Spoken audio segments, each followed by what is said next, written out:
Okay, we're almost finishing up here, but we've got a few more reactions to talk about involving carboxylic acids. And the first of those remaining reactions is going to be this one down here, the formation of amides using DCC. And so this is probably all new. We haven't talked a whole lot about amide functional groups or amide functional groups, and we haven't talked at all about DCC. So some new material here. Let's come over here and look at the overall reaction.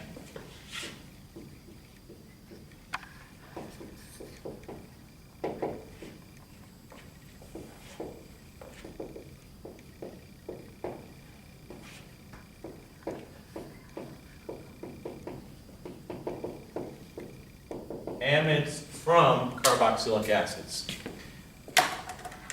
Well, I'm going to start with a specific carboxylic acid. I guess I'll choose a butanoic acid, but it could be any carboxylic acid. In order to make an amide, I'm going to have to come in with an amine, and so I'm going to go ahead and choose a specific amine, which will be methylamine. It doesn't have to be a primary amine, it could also be a secondary amine. What I'm going to do is I'm going to allow these to react in the presence of this special reagent called DCC, and I'll tell you more about DCC in just a moment, and that will allow me to straight away produce the corresponding amide. Now the amide is going to look a lot like the carboxylic acid. It's actually an example of a carboxylic acid derivative, much like the ester was a carboxylic acid derivative. We're going to get rid of that OH group, and in place there's going to be a bond to nitrogen. And because the nitrogen is attached to a methyl group, the methyl group will still be there, and so will this one of the hydrogens. This group right here is the amide functional group. Now if you keep track of what didn't make it into that amide structure, one of those hydrogens off of the primary amine and the OH group. And together that adds up to H2O. So once again, this is an example of a reaction that produces H2O. This one could be viewed as completely reversible, but because of the special nature of DCC, it's really not completely reversible. We're not going to have to worry quite as much about getting rid of the water as we have in some of these other reactions, which look similar, like a Fischer esterification, or formation of an imine or an enamine from an aldehyde or a ketone. DCC is pretty special, and it's going to allow us to form high quantities of the amide, even if we don't particularly pay much attention to that water and getting rid of it. What is this DCC? DCC stands for dicyclohexyl diamide, carbodiamide.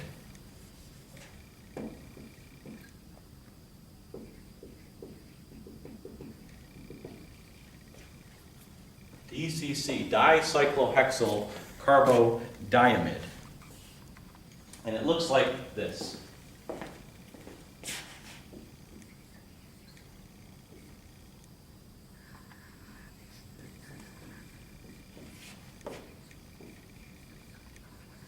So there's the two cyclohexyl groups, hence the dicyclohexyl, and there's the carbodiamide in the middle. Carbodiamide is a new functional group for us for sure. I want you to notice though that it looks a lot like CO2, it looks a lot like dry ice. It's got a carbon which is doubly bound to this nitrogen on one side, doubly bound to a nitrogen on the other side. That carbon in the middle is like accumulated diene, it's sp hybridized. It really does look a bit like carbon dioxide, and it's going to behave somewhat like carbon dioxide as well. Now, we're going to have to look at the mechanism of this reaction to really appreciate how it works. And in doing so, we're going to learn some things about the topic of our next discussion in Chapter 18, which is carboxylic acid derivatives and the way that they react. So in some ways, this is a reaction which is important for this chapter because it tells us how carboxylic acids, the topic of this chapter, are converted to amides. But it's also a sneak preview of the sort of chemistry that we might see in the next chapter. So let's look at the mechanism. Dicyclohexyl carbodiamide. what did I start with? I had a butanoic acid. So I'm going to take my butanoic acid and I'm going to allow the butanoic acid to react with my dicyclohexyl carbodiamide. And if it seems to you that this is a long structure, difficult to draw, don't worry, we won't be drawing it very much in this mechanism, maybe the first step or two. This carbodiamide has got these nitrogens on it, and they're a little bit basic, and I've got this acid present, and so I'm just going to show an acid-based reaction, an acid-based step. So here I'm using the acidic proton of the carboxylic acid to protonate the nitrogen of my carbodiamide, and the result is I have an equilibrium with the corresponding carboxylate anion, which looks like this, plus the protonated carbodiamide.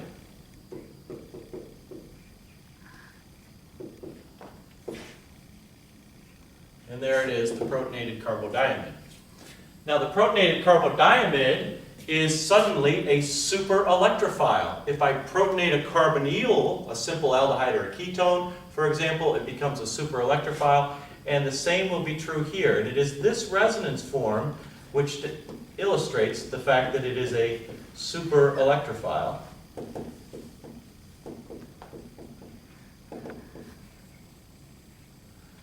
Namely, I have this carbonyl-like carbon which has now got a formal positive charge associated with it, at least in this resonance form.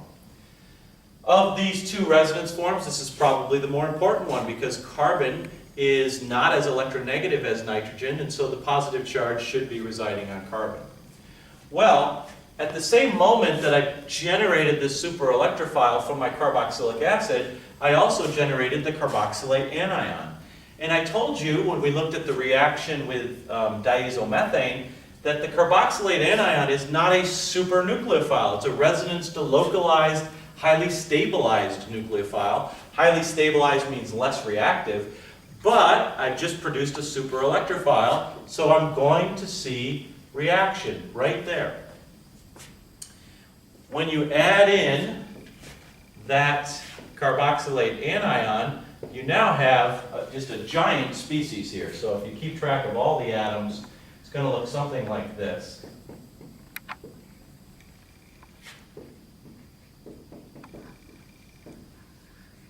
All I've done is I've added my carboxylate anion in to that protonated carbodiamide to produce this giant beast of a structure here.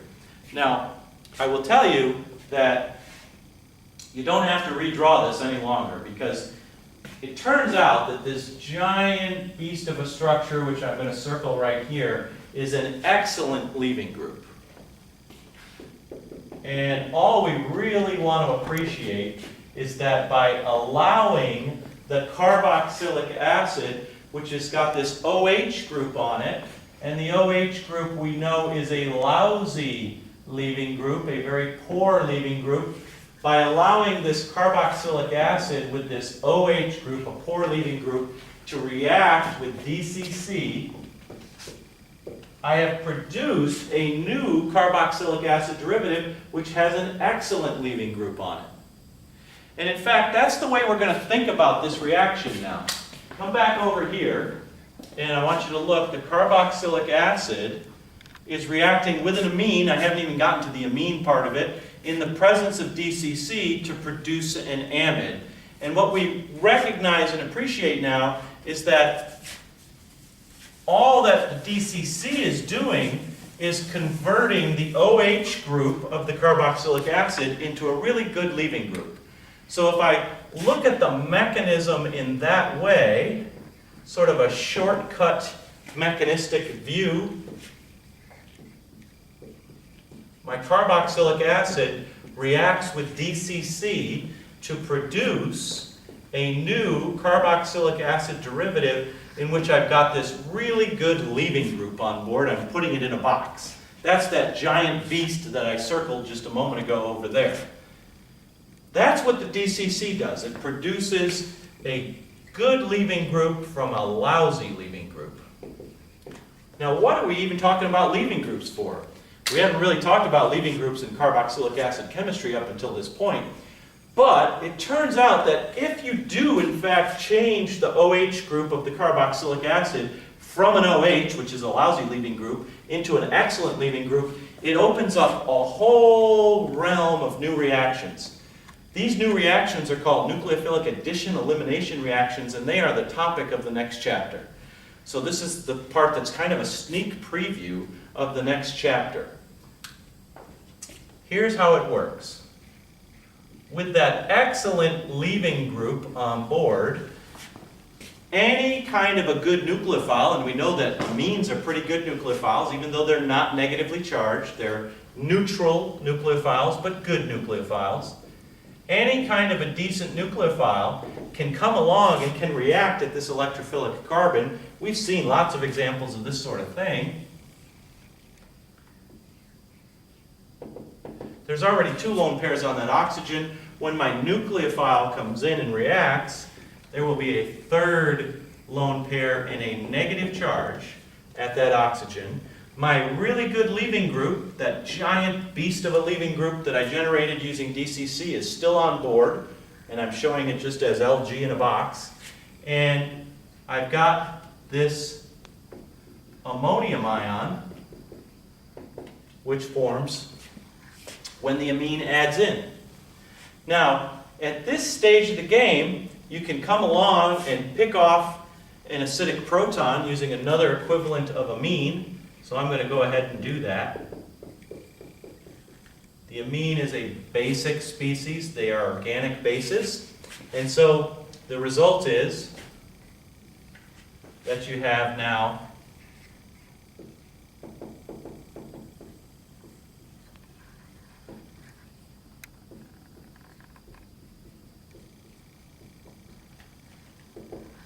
this species.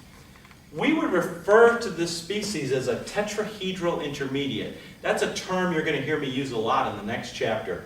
Tetrahedral intermediate. We started off with a carboxylic acid, which was converted into something similar that had a good leaving group on it. And in both of those cases, the carboxylic acid and the species with the good leaving group, the carbonyl carbon is sp2 hybridized. All carbonyl carbons are sp2 hybridized, and they are trigonal planar. By allowing this to react with a good nucleophile, we've produced a tetrahedral intermediate. And what I want you to notice is that this tetrahedral intermediate, in this case, has a good leaving group attached. That's only because we use DCC. If we hadn't used DCC, that wouldn't be true. This would just be an OH, and this reaction would be going nowhere. But in the presence of that good leaving group, I can reform the carbon-oxygen pi bond. And remember, the carbon-oxygen pi bond is a pretty good one. Knocking off the leaving group, and in doing so, producing an amide.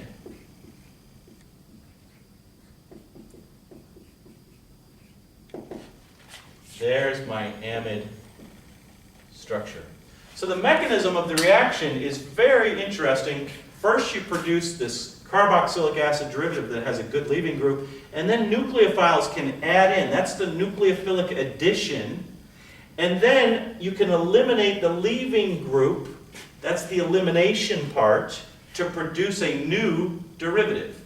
This is called a nucleophilic addition-elimination reaction. The addition produces a tetrahedral intermediate, and the tetrahedral intermediate reforms the carbon-oxygen pi bond, knocking off the leaving group to give you your new carboxylic acid derivative, in this case an amide. For synthetic purposes, this is very useful, because if you try to react the carboxylic acid with the amine, in the absence of DCC, there will not be a good reaction. It is actually possible to get a carboxylic acid and an amine to react to give an amide, but the reaction conditions are really harsh. You generally have to heat them up to very high temperatures, and sometimes, depending upon what else is present, there might be some degradation going on, thermal degradation, which you definitely do not want. So the way to do this reaction, the more elegant way, is to react the carboxylic acid with an amine in the presence of DCC, and that gives you the amide. You should be able to predict the product based upon that knowledge and based upon this mechanism that we've just gone over. So as an example, let's see how we might use this reaction in a synthetic problem.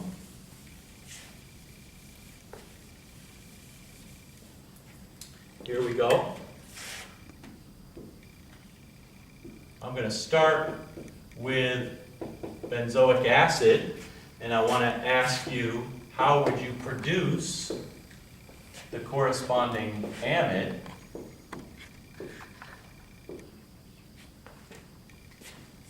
That's a different looking amide than the one we had a moment ago.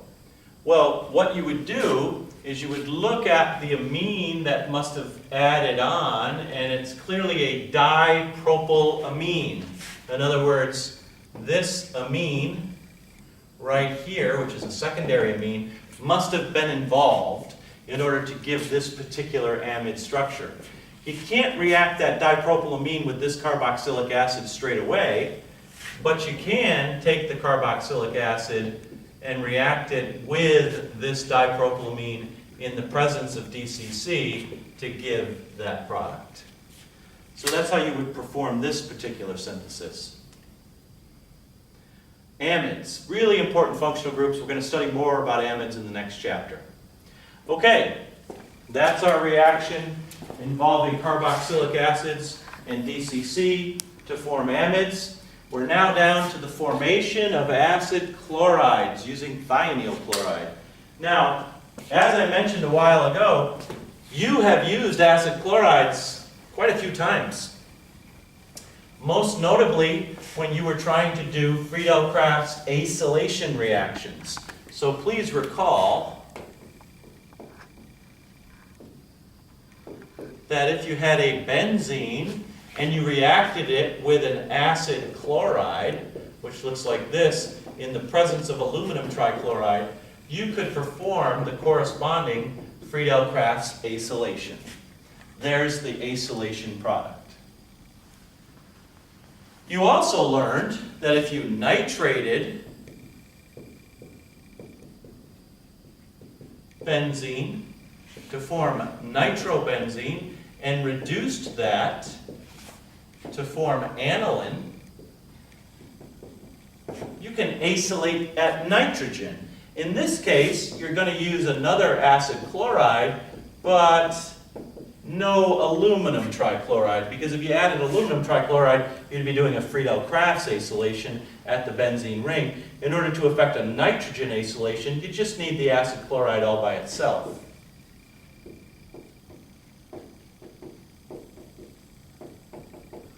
So these are two reactions in which you've used an acid chloride, a Friedel-Crafts acylation and a nitrogen acylation, and you've used them quite a few times probably.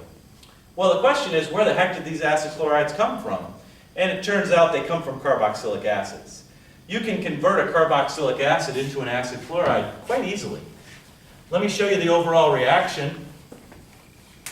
Before I do, I've got one more reaction for you to recall. This goes back to Organic Chemistry 1. If you wanted to convert an alcohol into the corresponding chloride, there's a couple of different ways you could do that. You could use HCl for sure, or you could use thionyl chloride, SOCl2, thionyl chloride. Well, now look at the carboxylic acid.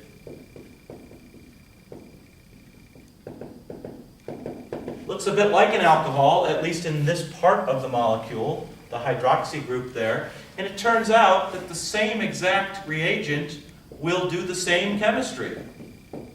In other words, you can convert a carboxylic acid into the corresponding acid chloride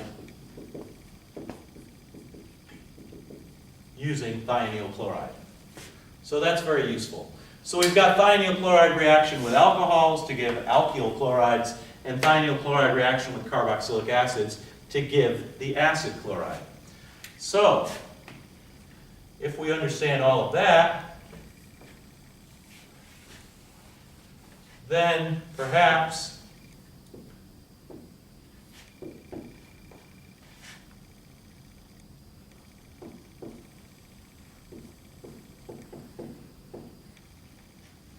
we could do this synthesis problem. We're going to start with a 4-carbon alkene, and we're going to produce this product right here, which is actually a ketone. And in this particular case, hopefully you recognize that this looks a lot like the product of a Friedel-Crafts acylation. The immediate precursor to that product could have been benzene plus the corresponding acid chloride. Benzene plus the corresponding acid chloride in the presence of aluminum trichloride will give us that Friedel-Crafts acylation product. Now we don't have to show how to make benzene, we're just going to assume that was available to us, but I do want to show how to make this acid chloride, and we better start with that 4-carbon alkene. The acid chloride very clearly must have come from, using my retrosynthetic arrow, must have come from a 4-carbon carboxylic acid. This is the reaction we just learned. The 4-carbon carboxylic acid in the forward direction would have been reacted with thionyl chloride in order to produce the 4-carbon acid chloride.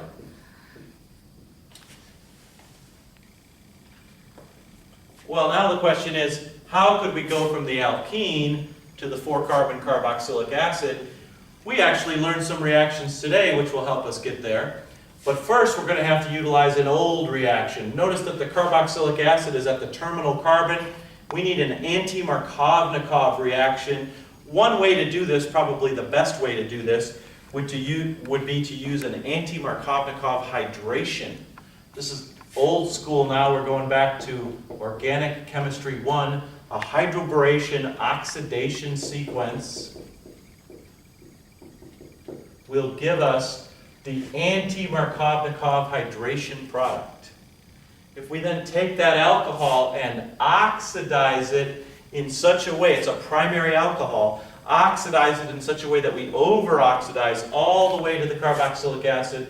There's a number of different ways to do this. Nitric acid would work, for example. But what else would work? Potassium permanganate would work, and potassium dichromate in the presence of sulfuric acid. Any of those, you don't need all of them, just one of them, will give you the carboxylic acid. So I've just shown how to go from the alkene to the carboxylic acid, treat that with thionyl chloride, give you the acid chloride, and then you can do the Friedel-Crafts acylation. The synthesis is complete. That's how we would use the thionyl chloride reaction in a synthesis reaction, or at least that's one way. Well, we're running out of reactions here. There's only one more reaction we need to cover, and that is this one all the way over here. In many ways, this is the most interesting of all the reactions we've talked about. It is a reaction between a carboxylic acid and two equivalents of an organolithium to make a ketone. And so we're going to go ahead and look at that reaction right now.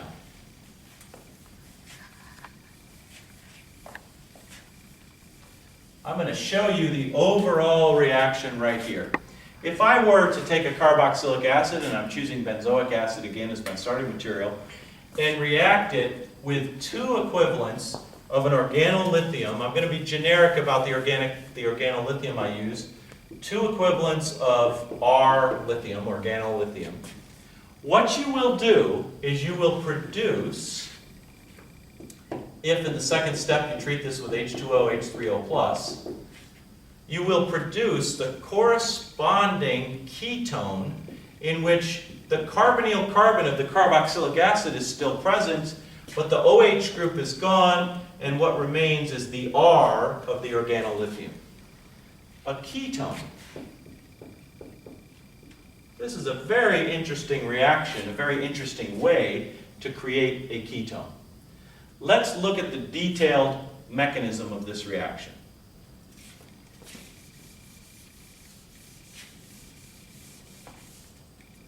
This carboxylic acid, like all carboxylic acids, has a very acidic proton on board. And if you remember, when we talked about organometallics, we talked about the fact that it is absolutely vital that they do not interact with acids, because acids will destroy organolithiums. Well, that's why we need two equivalents, as it turns out. Because the first equivalent of organolithium will do exactly the same thing every time, regardless of what this R group is.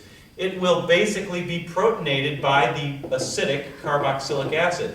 Organolithiums and Grignard reagents are both basic species, nucleophilic species. Organolithiums in particular are very strong bases. This is a reaction that only works with organolithium. It doesn't work well with Grignards. So we'll bring in the first equivalent of the organolithium, and it will soak up the acidic proton. Here's the aeroformalism which indicates it. It's just an acid-base step. I'm using the organolithium as a base. This is the step we're generally trying to avoid whenever we have organometallics. And you can see why. In addition to forming the carboxylate anion, which is what you generate when the carboxylic acid donates its proton, you also produce the alkane. And that's generally not what you want to do. You want to use an organolithium for something a little bit more interesting than producing an alkane. So that's why we avoid water. Water's not a strong acid, but it's acidic enough it will destroy organometallics. We avoid water when we're making organometallics because we don't want to have this sort of a reaction take place. But in this case, we're intentionally doing it. The first equivalent of the organolithium is going to react to form the carboxylate anion. The lithium cation then becomes a spectator cation, and it's just floating around, now associated with the negatively charged oxygen. We've only used our first equivalent. So the first equivalent, EQ stands for equivalent. The first equivalent. If we had 1 mole of carboxylic acid, the first equivalent would be 1 mole of the organolithium. But we're going to use 2 moles. We're going to use 2 equivalents.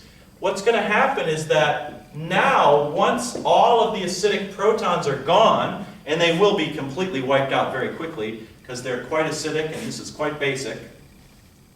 Once all of the first batch of organolithium has been consumed, gobbling up the acidic protons, we're left with carboxylate anions, no more acidic protons, but 1 extra equivalent of organolithium. This organolithium is such a powerful nucleophile that it can actually add in to the carbonyl carbon despite the fact that there's a negative charge there.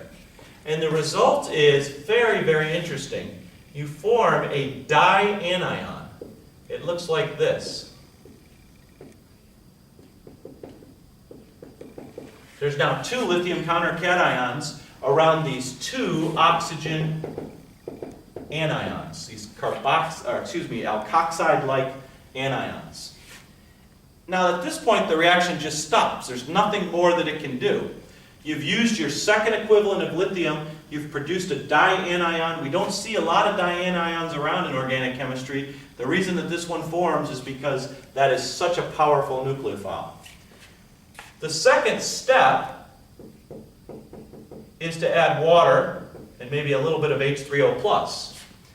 This dianion will just sit around in solution until you do that. But once you add water, you will immediately protonate both of those oxygens. Those are alkoxide-like oxygens, fairly basic. Certainly in the presence of H2O, H3O+, you'll just immediately protonate them. I won't show the aeroformalism, but it's just going to very rapidly convert our dianion into this species. You might recognize this species. It's a geminal diol. Here is a carbon which is attached to 2 alcohols at the same time. We refer to this as a gemdiol.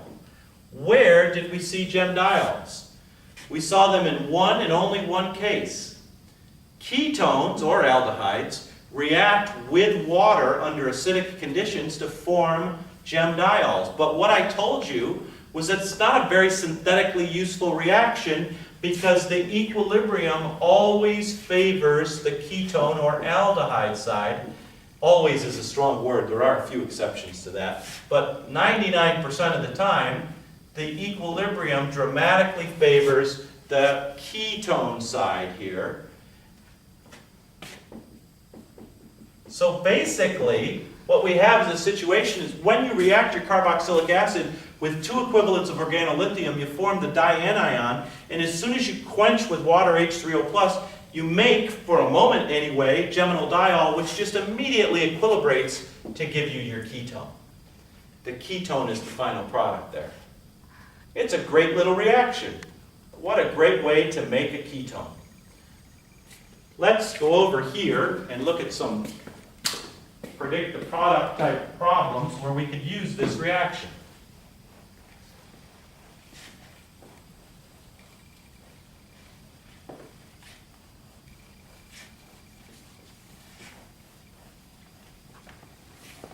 Here we go.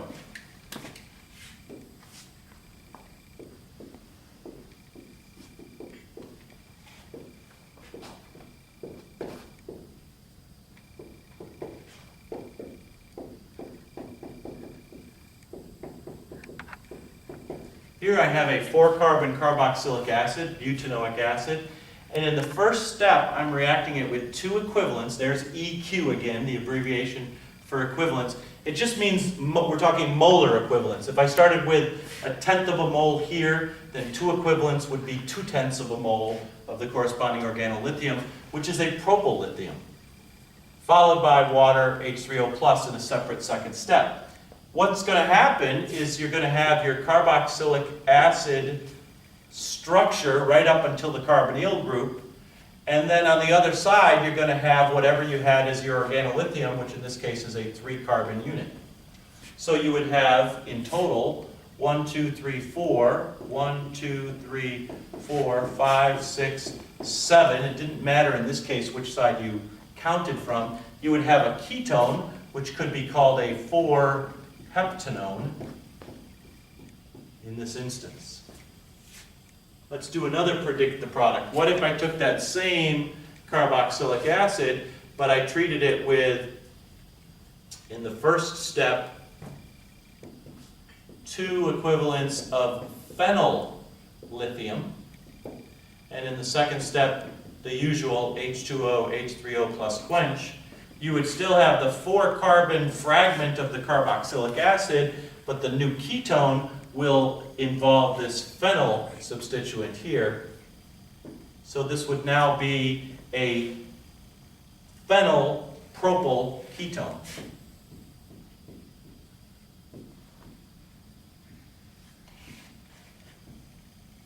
Phenyl propyl ketone. So you can do these sort of reactions all the time. This is truly one of my favorite reactions for producing ketones, in part because I love the mechanism so much. You form the geminal diol, which just immediately re-equilibrates to give you the corresponding ketone. Well, looking at our overview of all the various topics we wanted to cover, we have now pretty much covered all of them. Certainly all of the structure and properties and nomenclature and synthesis of carboxylic acids, and a whole slew of reactions of carboxylic acids.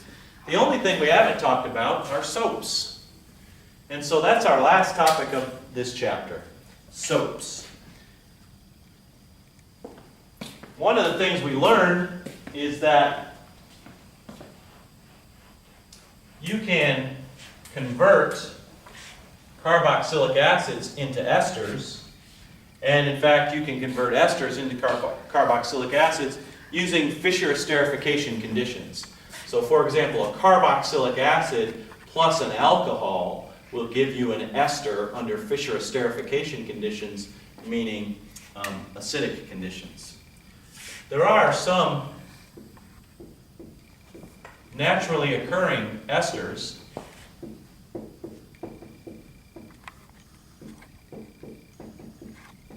which looks something like this.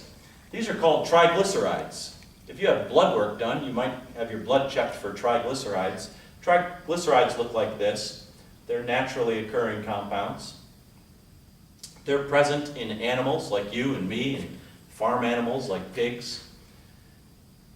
And what you can do is you can take triglycerides like this, and you can saponify them, which means that if you react them with base, like hydroxide, you can basically, under these conditions, convert the esters. These are all esters here, these triglycerides, 3 different esters here. You can convert the esters into carboxylate anions, and it's very easy to see what the carboxylate anions would look like. They would look like this.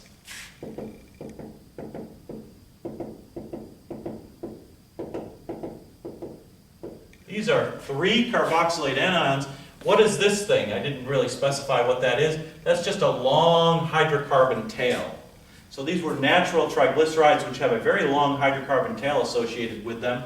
And under conditions like this, where you have hydroxide and H2O, you can convert your triglycerides into these carboxylate anions which have these long hydrocarbon tails. Let's take a look at one of these carboxylate anions with a long hydrocarbon tail, because it's a very interesting molecule. I'm going to get a little more specific about the tail here and show it maybe in a more normal way. What's very interesting about these carboxylate anions is that they're polar. No big surprise, there's a negative charge on that one of those oxygens, and in fact on both of those oxygens, because it's resonance delocalized between the 2 oxygens. So this is a molecule which has a polar head, but this hydrocarbon tail is like a waxy compound in and of itself. It's a very non-polar portion of the molecule. If this carboxylate anion weren't on here at all, a long hydrocarbon tail like this, a long alkane, would be a wax. It would be like something like beeswax or candle wax or something similar. So you've got a polar group and you've got a non-polar group. And what do you think would happen if you took a molecule like this, or a lot of molecules like this, and you put them in water? Water is very polar. So if we have water as a solvent, water is everywhere as a solvent. This is all my water. What's going to happen is that the carboxylate anions, the polar head groups, are going to want to associate with the water. They're going to want to be solvated by the water, but not the non-polar group. And so the result is that when you throw something like this into water, you make what's known as a micelle. And a micelle looks like this. You have the polar head group with the negative charge. I'm going to show that as a circle, which is going to be facing out toward the water, and the long non-polar hydrocarbon tail, which wants nothing to do with water, is going to sort of hide in the interior of this micelle. And so this is actually an example of what's known as molecular self-assembly. These particular types of molecules in which there's a polar head and a non-polar tail, when placed in water, so here's our water, water is everywhere on the outside here, will organize or self-assemble into this sort of a structure where the polar head groups are facing the water, because they like water, they're polar, like water, but the non-polar hydrophobic tails will all be in the interior of this spherical micelle. This is soap. This is what soap does. When you lather up your hands with soap, you're producing all of these little micelles. The little soapy bubbles you see are micelles. These micelles have these hydrophobic interiors and hydrophilic exteriors. Hydrophilic means they like polar water. Hydrophobic means they're afraid of it. They fear it. They want to get away from it. How does soap work? Well, if you have just changed the oil in your car or done something else which maybe produced some grease, impurity all over your hands, for example, grease is made up of very non-polar, hydrophobic type organic compounds. Grease is hydrophobic. What will happen is the grease in the water wants nothing to do with the water because it's non-polar. It wants to, in the presence of these micelles, hop into the interior of the micelle, and that's exactly what it does. The micelle, or the soap, will basically suck up the grease, putting the hydrophobic grease in that interior space of the micelle and basically lifting it off of your hands.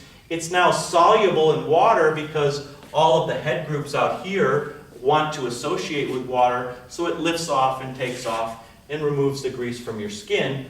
That's how soap works. Hydrophobic grease wants to be in the interior space of this soap micelle. We talk about it here because, as I've mentioned, some of the most traditional soaps are in fact made from carboxylic acids by converting either an ester to the carboxylic acid and then the carboxylate anion like this, or just by straight away converting the carboxylic acid into this carboxylate. How would you do that? It's very simple. If you've got just the carboxylic acid and you want to convert it into a carboxylate anion, which could then become a soap, you need two things. One is you're going to need that long hydrocarbon tail on it, and secondly, you're going to need a base. You could just use something like hydroxide. Hydroxide will pull off that acidic proton to give you the carboxylate anion. So if you used, for example, sodium hydroxide to do this, you would produce the sodium carboxylate, and that would be your soap compound, which will make the micelle and remove the grease. So that's carboxylic acids. We've talked about so many things here. When we come back, we will talk about chapter 18, which is derivatives of carboxylic acids. And we're going to, in particular, pay close attention to the reactions of carboxylic acid derivatives. You're going to see some things that look familiar, especially with regards to the formation of amides using DCC. That is very much a prelude of things to come. And moreover, one of the derivatives of carboxylic acids that we'll be paying a lot of attention to are acid chlorides. So some of this you will see again in the next chapter. I'll see you then.